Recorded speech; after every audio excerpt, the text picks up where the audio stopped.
오늘은 6.25 73주년 되는 날입니다. 저는 이제 양가가 실향민 집안이에요. 그래서 북한에서 8.15 광복 전에 이렇게 서울로 피난 왔고, 또 6.25 전쟁 전에는 부산으로 또 떠났어요. 또 낙동강 1.4 후퇴 전에는 제주도로 피난 가서 그럴 때마다 모든 재산을 다 버리고 떠나는 경험을 한 집안들이에요. 일적즉발의 은혜로 우리가 자유를 찾고 이렇게 지금 살고 있습니다. 그래서 나라가 없으면 어찌 예배를 드리겠는가 하는 그걸 이렇게 늘 보고 들었어요. 남북 이스라엘이 계속 싸우듯이 우리나라도 남북이 대치가 되어서 이렇게 싸우는 지 70년이 넘었어요. 잘 사는 길이 다른 것이 아니고 구원을 위하여 사랑과 심판으로 고침받게 하시는 것이더라고요.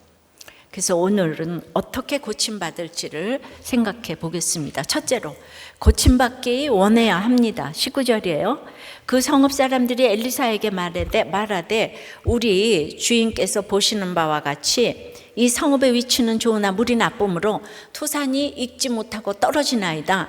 요단강을 갈라서 동편에서 서편으로 다시 건너온 엘리사는 곧 여리고에 도착을 합니다. 그런데 거기 사람들이 엘리사에게 지금 하소연을 하네요. 여리고가 위치는 좋은데 물이 나빠서 농사가 안 된다는 거예요. 물은 모든 것의 근원 아니겠습니까? 물이 나쁘니까 이거 이제 뜻이 이렇게 유산된다는 뜻인 거예요. 그러니까 생명이 죽어간다는 거예요. 겉모양은 아름다운데 아무리 경치 좋고 사랑과 돈이 몰려도 다들 잠시 후에 시들시들해지고 아이 울음소리가 안 들리고 지금 이제 죽어간다, 이런 뜻입니다. 자, 여호수아 6장 26절에 여호수아는 여리고를 재건하는 사람은 저주를 받는다 그랬습니다. 근데 300년 후 이스라엘의 아합 시대에 사마리아 성을 쌓고 상하공을 지으니 이제 부러운 것이 없는 시대가 되어서 여리고성 건축하지 말라는 이 성경의 말씀이 귀에 들어오질 않는 거예요. 우리가 하나님과 갓을 골드하고 갓 멀리서 보면 똑같다 그랬잖아요. 그래서 이때 살아계신 하나님이라는 뜻의 히엘이라는 사람이 이름은 최고로 경건하게 지었는데 말씀을 어기고 재건했다가 두 아들이 죽는 저주를 받았습니다. 그러니까 열심히 재건을 했는데 저주받는 일이 일어난 것이잖아요. 그러면 항상 우리가 근원을 살펴봐야 되는 거예요. 이 사람 이름 너무 잘 졌잖아요. 그런데 이름은 큐티하며 십자가의 의미가 있는 구속사 쪽으로 이제 이렇게 겸손하게 짓는 게 좋아요. 그때 큐티하면서 구스하고 했을 때 그 세라라는 이름이 나왔는데 그때 딱 큐티하면서 세라라고 이름을 줘야 되겠는데 성이 김씨인 거예요. 그래서 굉장히 고민하셨는데 평원님이 손녀 이름을 그냥 김세라라고 지었어요. 또 이 뭐 다말에 다 유다의 유 해가지고 다유로 지었어요. 그러니까 굉장히 구속사적인 이름이잖아요. 네 이름이 왜 다유야? 다 물어보잖아요. 우리 손녀딸은 상기잖아요. 상기하자 6.25 해가지고 6.25 때 태어나가지고 그럼 여자인데 왜 상기야? 그러면 맨날 또 이렇게 복음을 전할 수 있는 이런 식의 큐티를 하면서 이름을 좀 지으시면 좋겠습니다. 그러나 그렇게 오랫동안 저주받았던 여리고에도 이제 때가 되니까 우리를 고쳐달라고 엘리사에게 찾아오는 사람이 있게 하셨습니다. 그리고 그를 주인이라고 부릅니다. 이거는 근데 주님과 같은 말이에요. 이제 목적은 기복적인 것 같은데 그래도 하나님의 선지자를 주님이라고 부르면서 고침받기 원해서 왔어요. 근데 지난 주일에 선지생도 제자라고 하면서도 스승의 시체 찾겠다는 이 고집을 부리는 제자들과 이 저주의 여리고 욕심의 도시에 살면서 문제를 선지자에게 가져오는 여리고 사람들 중에 누가 믿음이 좋은 거예요. 고정관념을 여러분들은 늘 내려놓으셔야 돼요. 그러니까 이제 20절에 엘리사가 이르되 새 그릇에 소금을 담아 내게로 가져오라 하며 곧 가져온지라. 그런데 엘리사가 이 초신자들을 호호 불어가는 거예요. 물의 문제를 듣자마자 뭔가 해결책을 주는 것이 새 그릇을 소금에 담아 내게로 가져오라 그러는 거예요. 근데 이 말을 들은 여리고 사람들은 곧 가져왔어요. 제자들처럼 자기 생각으로 판단하고 고집 부리지 않았어요. 토달거나 묻지 않아요. 선지자가 말하자마자 곧 즉시 새 그릇에 소금을 담아 가져왔습니다. 선지자 제자 입장에서 보면 여리고 사람들은 이방인들이잖아요. 그들은 하나님의 말씀을 직접 들은 적도 없을 테고 엘리야와 엘리사가 행하는 기적을 직접 본 적도 없을지도 모르죠. 소문만 듣고 선지자의 능력을 신뢰했어요. 선지자를 통해 역사하시는 하나님을 믿었어요. 그러니까 우리들 교회 성도들은 참 여리고 성도 같은 분들이 많아요. 왜냐하면 전혀 처음 믿는 분들이 많이 와서 세례도 늘 받고 있잖아요, 그죠? 근데 도리어 오래된 사람들이 큐티를 안 하는 그게 많더라고요. 믿음은 말씀을 그대로 받아들여 순종하는 것이에요.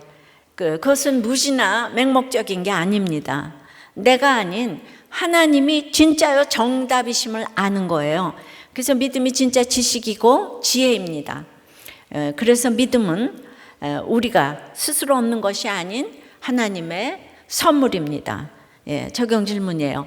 여러분은 고침받기 원하는 마음이 있습니까? 그러면 목장에서 나누고자 합니까? 내 문제는 내가 알아서 한다라고 생각합니까? 온라인 성도 여러분들은 언제까지 온라인 예배 드리실 예정이세요?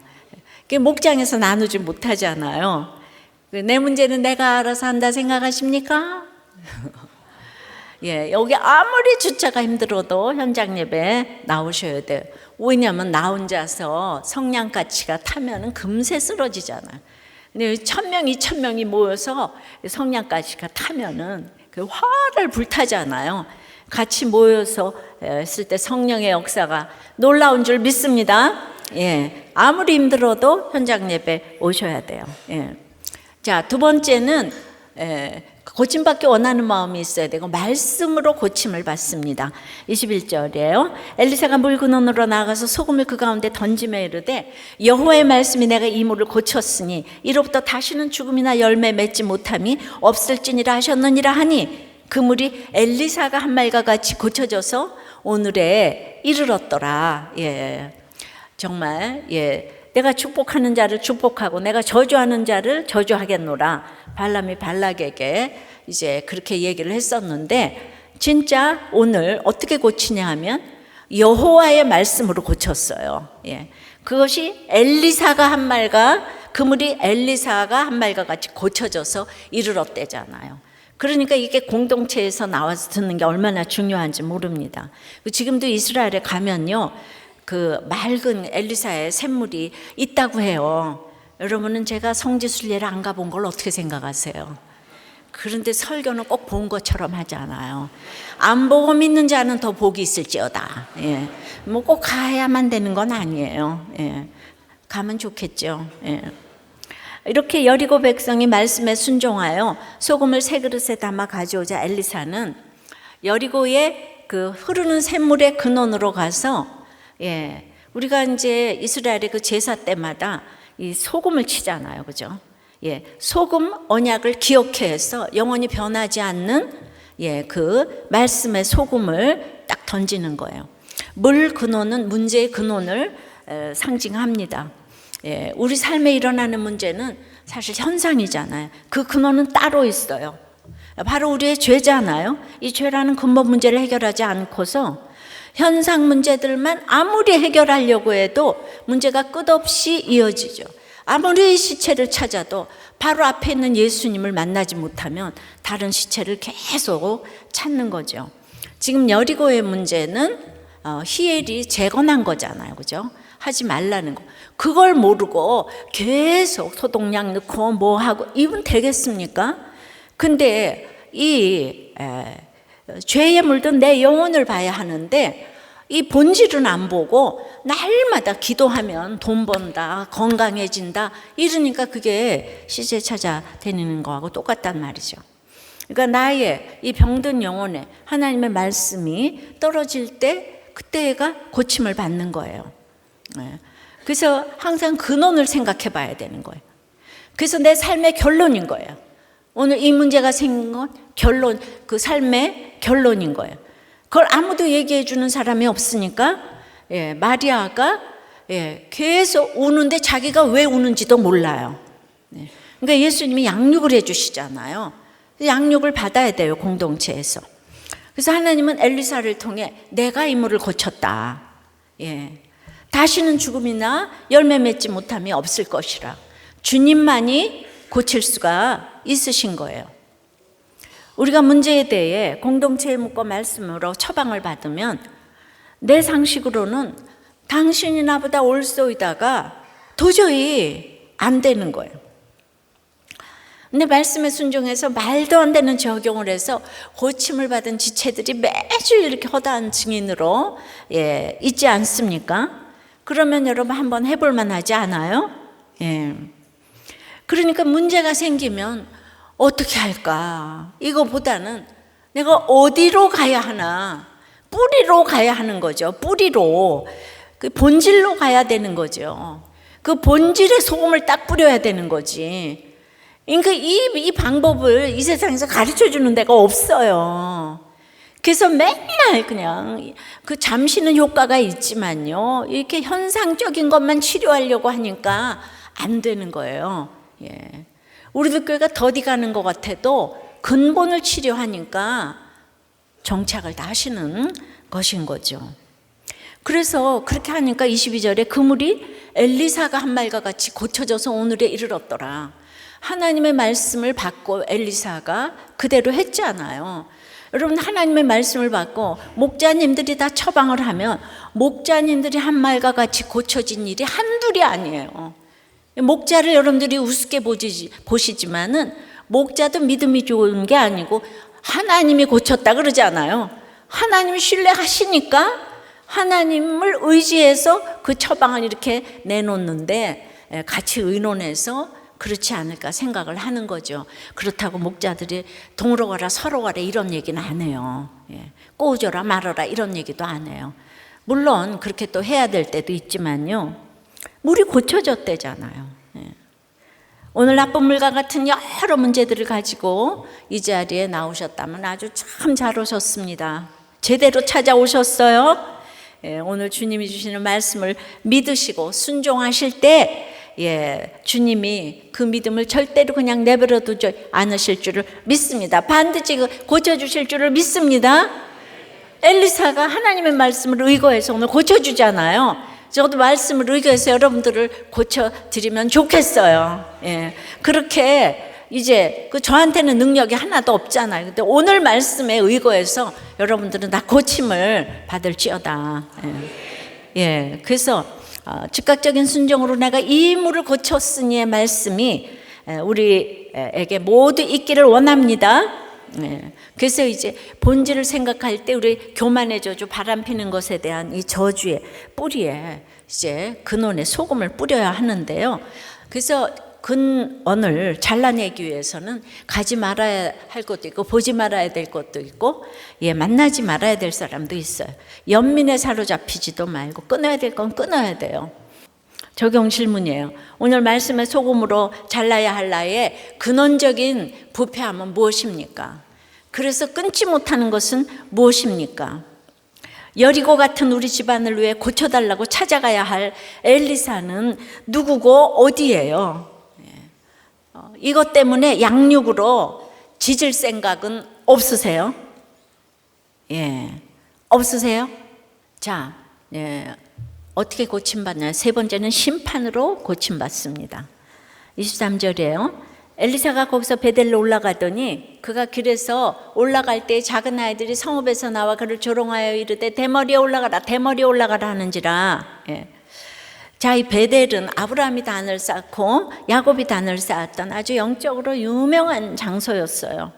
그런데 그런 곳에서 요셉의 후손인 북이스라엘의 여로보암이 다윗 왕조를 배반하고 예루살렘에 예배드리러 못 가니까 백성의 마음을 붙잡기 위해서 금송아지를 모셔놓고 예배를 드렸어요. 금송아지니까 그걸 하나님이라고 하니까 사실 돈신을 섬기는 거죠. 그런데도 교회에서 저기 섬기면 돈 나온다고 하니까 이게 금송아지 예배인지도 모르고 또 사람들이 많이 가는 거예요. 그래서 그 여로보암에 제가 가장 큰 죄악이라고 열왕기서를 통해 끊임없이 말씀하고 계십니다. 예. 그런데 영적 교만이 하늘을 이제 찌른 베델이 됐는데, 자신들은 너무 정통적인 믿음의 집안이라고, 예수하면 자기 집안을 빼놓을 수가 없다고. 그런데 문제는요, 그렇게 배반을 해서 나갔는데 금송아지 섬기고 있는데 점점 더 살고 사마리아 성을 쌓고 상하궁에 살면서 아주 금송아지로 기복이 온몸에 배었기 때문에 이제 기복 자체가 신앙인 줄 알아요. 우리가 무당 점쟁이 찾아가듯이. 예.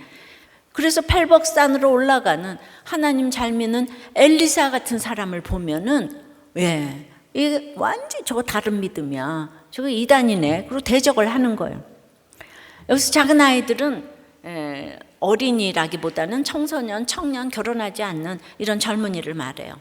이런 청년들이 수십 명이 우르르 엘리 앞으로 나왔어요. 창세기 8장 21절에 사람이 어려서부터 악하다고 했잖아요. 예, 지금 10위권으로 들어온 한국도 금송아지, 만몬신을 섬기기 때문에 요즘 다음 세대가 얼마나 무서운지 몰라요. 예. 이들이 엘리사를 몰랐을 리 없죠. 얼마 전 이미 엘리야와 함께 이곳에 머물렀었잖아요.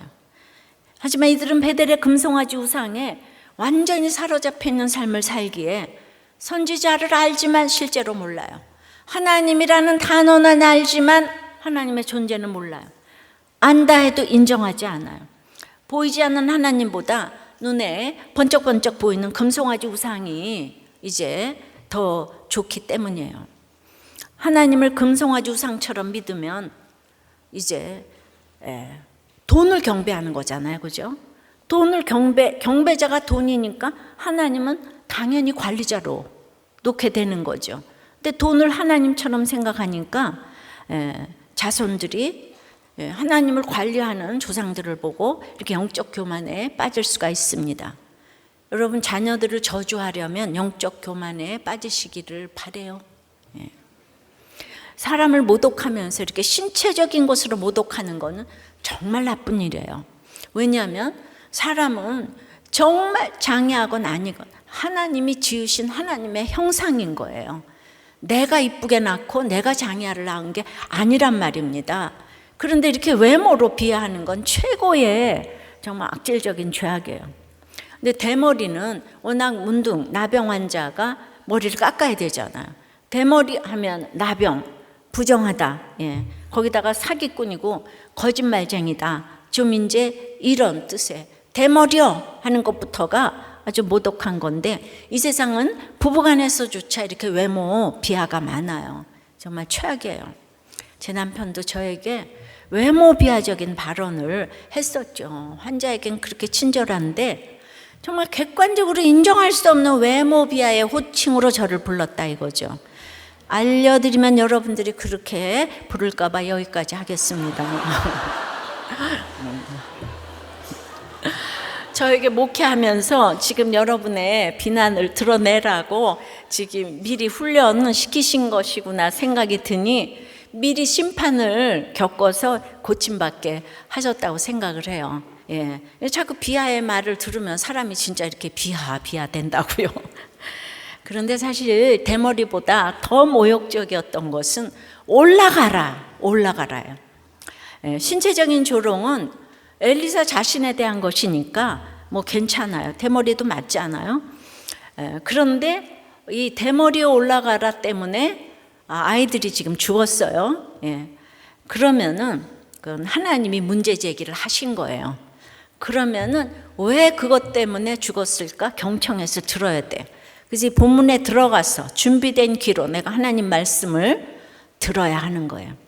저주받은 여리고는 엘리사에게 겸손하게 찾아갔는데, 이 영적인 베델은 영적 교만에 빠져서 지금 엘리사를 저주하고 있잖아요. 예, 그냥 배척하는 정도가 아니에요. 저주하고 있어요. 예, 올라가라는 스승 엘리야의 승천을 우습게 여기고 빈정거리면서 너도 네 선생처럼 올라가 봐, 승천해 봐 이러는 거예요. 뭐 큐티 좋아하시네 너나 해. 예. 승천의 사건을 조롱한 것은 엘리야를 조롱한 것일 뿐 아니라 하나님을 조롱한 거잖아요. 네가 무슨 선지자야, 꺼져. 여호와 신랑은 필요 없어. 우리 금송아지. 예? 교회 가서 기도해도 돈이 나와야지. 예? 밥이 나오냐 돈이 나오냐 이러는 거죠. 팔복 같은 거 좋아하는. 지금 아시아 다 죽었잖아요. 근데 여전히 이세벨과 아달랴는 살아있잖아요. 그러니까 그 물질, 우상 이런 그거가 굉장히 지금 무섭게 영향력을 발휘하고 있어서 여전히 이렇게 무섭게 조롱을 하는 거죠. 또 옛날 야곱에게 베델로 올라가자는 말은 심기일전에서 예배하러 가자는 뜻이었지만, 그러나 지금 엘리사에게 베델로 올라가라는, 금송아지 우상 숭배하러 가라 이거예요. 이건 아주 선지자를 시험하고 유혹하고 모욕하는 아주 이렇게 공격이에요. 그 선지자를 세우신 하나님을 모독하는 거. 막 적극적인 불신이고 반역인 거예요. 그들은 당신이 달 것이 무엇이냐. 엘리야는 그래도 디셉 사람 엘리야는 까마귀 공개해서 저기 살지 않았냐. 당신은 농사꾼이라도 부자 아니냐. 돈 좋아하는 사람이 가장 돈으로 공격을 합니다. 자기들이 베델의 가치관에 젖어 살면서 베델로 예배하러 가는 사람 돈을 갈취하면서 또 베델로 올라가라고 이렇게 이제 노래를 부르는 거예요. 특별히 젊은 아이들이 조롱을 했다는 것은 거기에 부모가 개입이 되어 있다는 거죠. 특히 선지생도 50명이 으뜸되기 원해서 시체 찾다가 못 찾으니까 분했겠죠. 그러면 안 좋은 소문이 나가죠, 그죠? 예. 우리도 교회도 목사에 와서 말씀이 안 들리면은 가서 또 그렇게 다른 소리를 하실 수도 있을 거예요. 그러니까 그 소문이 나서 이렇게 저렇게 베델의 부모들까지 개입이 된 것 같아요. 그러니까 여러분들 이렇게 대머리에 올라가라고 조롱을 할 정도의 일이 생겼다면 교회 문제가 왜 없겠어요? 차라리 안 다니면 안 다녔지. 아이들 앞에서 교회를 조롱하고 목회자를 조롱하면 분별력 없는 아이들이 어떻게 되겠습니까? 내가 비판을 하면서도 성령이 임하지 않으면 자기가 하는 말을 자기 자신이 몰라요. 올바른 사람 몰라요. 제가 가만히 생각해 보니까 우리 시아버님이 굉장히 훌륭하신 분이에요. 사업을 성공하셨잖아요. 무에서 유를. 그래서 이제 장로님이 되시니까 목회를 사업으로 보시는 면이 분명히 있으셨을 거예요. 내가 일구었다. 그러니까 그 믿음으로 때는 성공한 게 아니고 나중에 와서 믿으셨으니까. 그러니까 그 아버지를 우리 남편은 너무 존경하는 거예요. 우리 아버님이 대통령감이라고 막 그러세요. 그러니까 항상 이제 승리를 성공하셨으니까 당회에서 늘 이제 훈수를 두시고 비판이 나오고 그것을 자녀가 듣는 거죠. 우리 집은 알른알른하게 깨끗하고 늘 당회를 베푸는 집이지만은 모든 것이 겉으로 다 기가 막히게 좋지만 앞으로는 않고 뒤로 미치는 거예요. 이 남편이 왜 한국교계를 대표해서 비판해야 되는 사명을 띠고 이 땅에 태어났나를 생각해 보면은 여기가 근원이 아니었을까? 근원이 아니었을까? 그러니까 우리 아버님이 늘 너무 훌륭하신 거죠. 바람도 안 피세요. 진짜 모든 것이 따라가야 될 점이 너무 많으세요. 그런데 이제 그거에 비하면 우리 친정 부모님은 뭐 어머니는 믿음으로 아버지는 성품이지만은 뭐 정말 한 번도 이렇게 비판하는 얘기를 들어본 적이 없는데 생각해 보세요. 아니 우리 엄마가 화장실 청소하는데 누구를 비판하시겠어요? 이렇게 서울에 곧 올라오셔서 화장실 청소 시작하셔서 천국 가는 그 시간까지 그 일하다가 소천을 하셨는데 당연히 앞으로는 인정 못 받았지만은 미친 것 같지만은 오랜 시간 뒤로 남았잖아요, 그죠? 우리가 이 만먼 세상 가치관으로 볼 때 그 당시도 그렇고 지금도 그렇고 누가 화장실 청소하는 어머니를 존경하겠습니까? 무시받았겠죠. 그래서 저는 이제 어렸을 때부터 그 무시받는 걸 봤잖아요. 인생에 너무 유익하다는 생각이에요. 여러분은 무시받으면 큰일 날 줄 아는데 그러니까 사사건건 교회에 못마땅해 하고 사역자들 막 이름을 함부로 불러대면서 그러시면 안 돼요. 그대로 자녀들에게 갑니다. 그러니까 이제 이런 거를 보고 이건 그냥 지나갈 일이 아닌 거예요. 24절에 엘리사가 뒤로 돌이켜 그들을 보고 여호와의 이름으로 저주하며 그 수풀에서 앙곰 둘이 나와서 아이들 중에 42명을 찢었더라. 엘리사가 자기 힘이 아니고 자기 이름이 아니고 여호와의 이름으로 그러니까 여호와의 이름으로 저주하니까 여호와가 그거를 이제 행하셔야 되는 거죠. 이거 화를 낸 게 아니에요. 대머리에 상처받아가지고 대갚아 준 게 아니에요. 그들의 불신과 반역의 심각한 죄악을 선지자로서 이제 여호와의 이름으로 심판을 내린 거죠. 그 앙곰은요, 새끼를 지키기 위해서 공격력이 최고조에 달해 있는 사나운 곰이에요. 그러니까 2마리가 42명을 찢었어요. 그러니까 여러분들 가운데 오늘 내가 너무 정신을 못 차리니까 상상할 수 없는 정말 말이 안 되는데 악을 쓰고 나를 공격하더라. 이제 그렇다 그러면 여러분이 이렇게 근원을 생각해 보셔야 되는 거예요. 하나님이 앙곰을 우리 집에 우리 회사에 허락하셨단 말이죠. 그러면 어떻게 이렇게 억울하냐 이게 아니고 그 불량배 무리 중 42명이 일부라 그러니까 얼마나 많은 사람이 무리로 몰려댕기면서 엘리사를 보고 이 대머리야 사기꾼의 거짓말쟁이 이 그렇게 조롱을 했다면 어떻게 살겠어요? 너무 무섭지 않겠습니까? 엘리사도 어쩔 수 없어. 자기 흉보니까 혈기가 나서 42명이나 죽였대. 이렇게 되는 거죠. 그러니까 나는 절대 조롱하지도 받지도 말아야지. 이런 적용도 해야 되지만은 이거는 인본주의적인 적용이고 성경은 그래서 구속사적으로 읽어야 되는 거예요. 어떤 사건도 최종 목적은 구원에 있는 거예요. 왜 이 아이들이 찢어졌는가? 바로 그 반역의 조롱에 동참한 나머지 청년들을 회개케 하여 도시 전체를 구원받게 하기 위함인 거예요.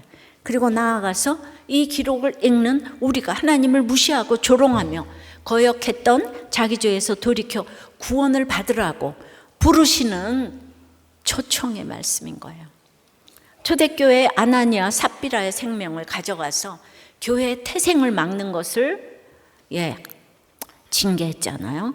지금도 엘리사가 사역을 시작하려고 하는데 십자가 짐의 갑절의 영감을 이걸 막아가지고 지금 교회를 부정하는 것이기 때문에 그냥 7위 정도가 아니고 생명을 취하셔야 되는 거예요. 그것도 42명. 얼마나 베델이 지금 문란하고 악한지 몰라요. 우리에게 닥치는 여러 심판의 사건들은 나를 회개의 자리로 부르시는 하나님의 나팔 소리예요. 근데 그 소리가 크다, 작다, 좋다, 나쁘다 이런 것만 따지면서 회개하지 않는다면 결코 여러분들은 고침을 받을 수가 없습니다. 그런 판단은 내려놓고 죄악에 대한 하나님의 엄중한 심판을 깨달아야 되는 거예요. 내 안에 죄악을 찾아서 회개해야 합니다. 그러면 우상의 소굴인 이 베델에 갇혀있던 내 삶이 하나님의 그 승리가 있는 갈멜산으로 향하는 거룩한 삶이 되는 거예요. 그리고 거기서부터 사명이 기다리는 사마리아로 가는 귀하게 쓰임받는 복된 인생이 될 줄 믿습니다. 그러니까 이제 25절에 엘리사가 거기서부터 갈멜산으로 가고 거기서 사마리아로 돌아왔더라. 엘리사가 이제 여리고에서 복을 가르치고 베델에서 저주를 가르친 것처럼 말씀을 통해서 우리에게 복과 저주를 가르쳤습니다. 언제나 좋은 게 아니에요. 그러나 엘리사가 마음이 너무 아픈 거예요. 어쨌든 42명이 죽었잖아요. 그래서 이 저주의 사역 후에 엘리야가 아세라 바알 선지자 850명을 물리쳤던 그 승리의 스승 엘리야가 그 물리쳤던 승리의 장소 갈멜산으로 달려갔어요. 달려가서 거기서 스승님, 제가 젊은 아이들을 42명이나 죽였네요. 너무 힘들어요 하는 마음으로 갈멜산에 갔으리라고 생각해요. 왜냐하면 엘리사가 가야 될 곳은 사마리아 성인데 왜 뜬금없이 갈멜산을 갔겠습니까? 엘리야가 바알과 아세라, 이 세상 풍요의 신, 물질의 신 섬기는 자들을 그 물리친 사건이나 교회 다니고 믿음 좋은 이 장소인 베델에 살아도 여전히 금송아지를 섬기는 이들을 이 물리친 것은 같은 사역이다. 가서 그걸 깨달았을 거예요. 그래서 이제 위로를 얻었을 것입니다. 그래서 말씀이 너무 중요한 거예요. 말씀으로 해석을 해야 해결이 되는 거예요. 근데 여러분들은 늘 현상만 고치러 댕기니까 평생을 시체 찾아 산만리, 현상 찾아 산만리, 제일 중요한 근원의 뿌리를 찾아가야 하는데 이 외로운 사역의 길에서 스승 엘리야를 생각하면서 충전을 하고 그리고 앞으로 북이스라엘 사마리아에서 힘든 사역을 하기 위해 힘을 얻고 돌아왔습니다. 여러분, 결과적으로 북이스라엘이 얼마나 정말 힘든 상대인지 엘리야 같은 대단한 선지자도 엘리사 같은 선지자도 말씀을 전했지만 북이스라엘은 돌아오지 않았어요. 아무리 바울이 전해도 유대인들은 지금도 돌아오지 않고 있어요. 그러나 그러니까 내 아이들이 변하고 우리 집 식구가 변하고 이래야 내가 잘 사는 게 아니고 때가 될 때까지는 그렇게 하다가 안 돼도 나는 여전히 사명을 위해서 나의 약재료를 가지고 나갈 때 지금 우리가 은혜를 받잖아요. 그죠? 유태인이 안 믿어서 전 세계가 은혜를 받잖아요. 또 이제 이때 이스라엘이 안 믿어서 전 세계가 전 세계 저에게까지 역사가 왔으니까 여러분들이 이제 예수를 믿으면서 내 식구가 너무너무 안 믿으면은 하나님한테 맡기고 여러분은 맨날 여전한 방식에 똑같은 방식으로 말씀으로 지지고 볶으시면 돼요. 그것만 하시면은 거기서 이제 맛있는 음식이 나와서 딴 사람들이 먹게 될 줄 믿습니다. 지지고 볶으면은 딴 사람들이 먹을 재료가 돼요. 아셨죠? 그러니까 그냥 여러분들이 늘 그냥 내 남편 내 아이가 안 돌아와서 우울하잖아요. 그죠? 이거를 내려놔야 되니까 우리는 아까 장애하라 그래도 우리 보면은 우리 목사님 가운데도 이 소은이가 그렇게 이제 장애로 나왔어요. 그런데 그 아이가 나온 다음에 우리 김 목사님이 믿음이 얼마나 좋아졌나 몰라. 진짜 옛날하고 완전히 달라졌어요. 그러니까 하나님은 우리보다 우리를 더 잘 알고 있어요.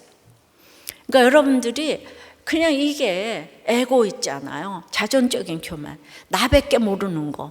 여기서 탈피를 못하니까 그 시체 찾아 산만리를 하고 있다는 거죠. 애들이 오늘 찢어주길 말을 하는 것은 부모의 삶의 결론이에요. 남편이 술 먹고 들어온다고 죄송해요. 제가 흉내를 내면 나가 자빠져 죽어라. 이런 말을 하나요? 왜 안 하겠어요? 그러니까 아이들이 찢어주길 말을 한다면 넌 어떻게 그 모양이냐 할 게 아니라 먼저 내 자신을 돌아보면서 애통하며 통곡해야 될 것이에요. 그러니까 회사를 그만둘 때 그만두더라도 결혼도 헤어질 때 헤어지더라도 독이 되고 저주가 되는 말은 절대로 하지 마세요. 농담이라도 반드시 구별해야 될 말이 있는 거예요. 이 찢어 죽일 것들이 대머리 올라가라 정말 찢어 죽일 말이 이런 거예요. 이런 거 영육으로 외모로 육적으로 비하하고 영적으로 지금 비하하고 그러잖아요. 그죠? 걔네들이 어디서 그런 말을 배웠겠어요? 다 부모에게 배우는 거죠. 그러므로 여리고의 저주라도 고침받기 원하니까 사랑의 능력으로 고쳐주셨잖아요. 정말 우리는 안 믿는 집에서 내가 태어나서 안 믿는 집으로 시집가서 우리는 소망이 없어. 죽기 1초 전이라도 소망이 있습니다. 그거는 그러는 게 아니에요. 근데 베델의 교만은 심판하셔서 우리에게 경고를 하셨어요. 여리고는 여호와의 말씀으로 고쳐주셨어요. 베델은 여호와의 이름으로 저주하셨어요. 한쪽은 구원으로 고쳐주셨고 한쪽은 심판으로 경고하셨지만은 이것 또한 고침받기 원하는 하나님의 사랑인 줄 믿습니다. 심판과 구원은 동전의 양면이에요. 그래서 이 땅에서 일어나는 모든 사건은 이제 구원으로 연결이 되는 거예요. 그러니까 이 심판을 받아야 구원으로 연결되니까 이것 또한 사랑의 사인인 거예요. 그래서 이제 적용 질문. 내 아이들이 곰에게 찢어 죽임을 당할 말을 하고 있지는 않아요. 여러분의 그 사역자, 목회자, 또 남편, 아내, 자녀, 부모, 시부모, 상사, 부하에 대한 표현은 어떻습니까? 신실한 표현을 이 얼굴과 언어에 나타내고 있습니까? 지금까지 원망하는 심판의 사건은 무엇입니까? 오늘 모든 결론, 모든 사건의 목적은 구원임이 얼마나 인정되십니까? 구원 때문에 이 사건이 온 거예요. 지나고 보면 어떤 것도 구원 아닌 게 없어요. 그러면 다 감사로 결론이 나는 거죠. 말씀을 이제 맺어요. 고침을 받아야 돼요. 고침받기 원해야 우리가 고침을 받습니다. 말씀으로 고침을 받아요. 근원에다가 말씀의 소금을 뿌려야 되는 거예요. 말씀으로 지지고 볶고 해야지 요리가 나오는 거예요. 남들이 먹을 요리가 나오는 거예요. 그리고 말 안 들으면 심판으로 고침이 이렇게 받기도 합니다. 구원과 심판은 동전의 양면인 거예요. 모두 구원으로 연결됐다는 것을 아시기를 바랍니다. 기도하겠습니다. 아버지 하나님, 오늘 여리고는 저주받은 것 때문에 겸손함으로 고침받기 원해서 물고 넣으니 물이 깨끗해졌는데 베델은 믿음의 전통 때문에 참으로 그 영적인 교만함으로 엘리사를 저주하는 것을 보았습니다. 주님, 이렇게 엘리사를 저주할 때 분연이 일어나서 그것은 아니라고 해야지만 우리는 막상 이 상황이 나에게 닥친다면 그 기가 막힌 베델의 전통적인 그 사회에서 무슨 말을 할 수가 있을까요? 이것이 다 남의 얘기가 아니고 제 얘기인 것을 고백합니다. 주님, 엘리사가 여호와의 이름으로 그 아이들을 저주했어요. 정말 기가 막힌 사랑인데 생각을 해보면 아직도 좋은 것이 좋은 것이라 그렇게까지 할 수 있는가를 생각해 봅니다. 그러나 엘리사가 참으로 하나님 나라 때문에 이 일을 했지만은 갈멜산에 올라가서 스승님, 제가 42명을 죽였어요. 너무 힘들어요. 그 고백했을 엘리사를 생각해 보았습니다. 주님, 이렇게 우리가 분별하는 것이 너무 어려운 것들을 주여 불쌍히 여겨 주시옵시고, 우리가 함부로 입이 달렸다고 찢어 죽일 말을 하지 않도록, 우리 자녀들이 하는 그 찢어 죽일 말에 대해서 우리가 가슴을 치며 통곡하며 애통하며 내가 그 본이 될 수 있는 부모가 될 수 있도록 주님 역사하여 주시옵소서. 오늘 하나님은 여리고도 고치고 베델도 고치기를 원하여서 구원과 심판과 사랑과 심판의 이 능력으로 모두를 고치기를 원하시는 주님의 그 깊은 마음을 저희들이 알기를 원합니다. 주님은 우리가 고침받기를 원합니다.